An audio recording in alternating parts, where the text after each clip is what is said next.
The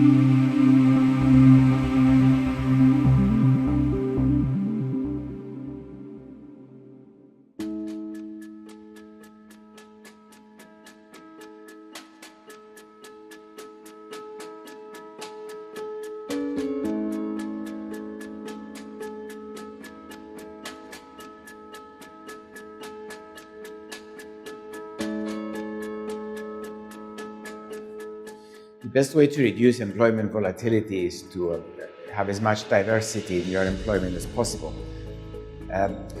All countries, of course, will be affected by trade shocks because we know that opening up in trade improves economic conditions, they bring economic growth, so we should be encouraging it.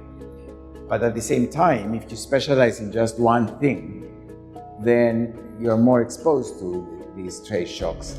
Whereas if you diversify between different sectors of production, especially ones that you choose ones that are not as cyclical, that are not as subject to the international trade prices, you protect yourself. I don't think there is any other way of doing it other than government taking in and saving some of the revenues when your prices are high, and then giving them as subsidies when your prices are low. The government acting as it's a kind of insurance, if you like, against the international prices.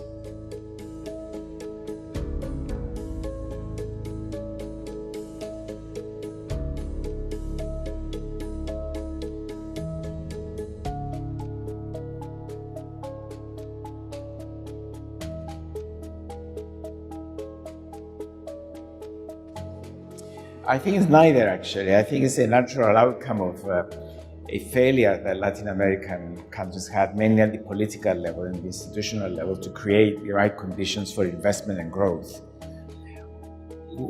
I'm a strong believer that once government provides the right conditions in terms of infrastructure investment and incentives for people to go into private enterprise, and knowing that they will keep a good part of any gains or any profits they make, then people will seek the education they need to advance, and they will get it.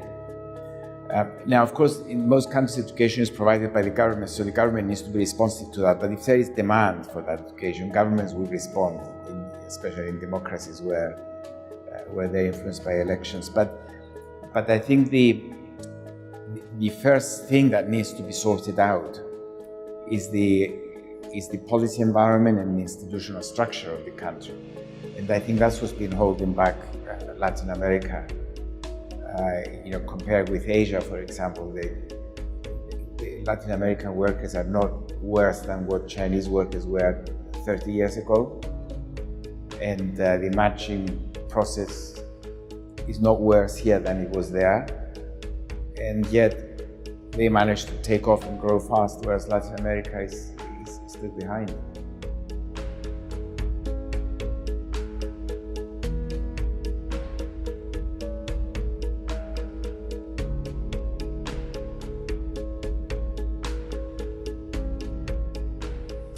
Well, wage setting in the matching model does depend on market powers. And if you have more market power, if you control some monopolies, or if you have the backing of a strong trade union behind you, it will show up as higher wages. And usually, higher wages, of course, is the market power lies with the workers. And usually that shows up as unemployment, coming out as matching unemployment. Because the job creation is less, and therefore the intensity of search for new workers by the companies will not be as strong. It will not bring unemployment down as quickly. The best way for the market to work is when the market power is balanced.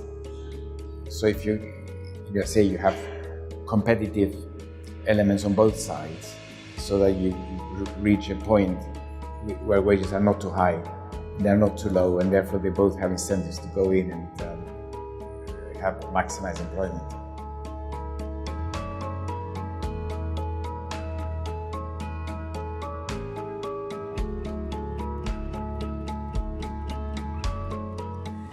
Well, that is a problem when you have the split between the workers in jobs investing more in their skills and the unemployed not investing in their skills because of fears. And in fact, the outcome of the matching process there will not be a good one for growth, because you won't be able to hire from the unemployment pool workers that will be productive as the ones you have. So you're going to try and stop the labor turnover from taking place, and you might get chronic unemployment by those who are unemployed.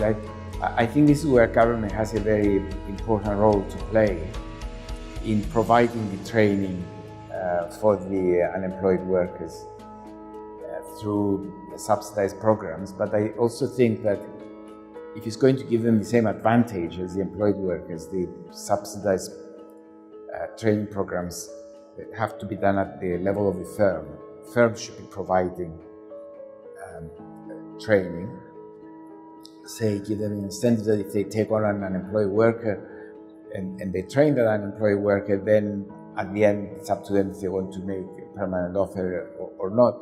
But that kind of training would be the most useful one to bring workers into the labor force with higher skills.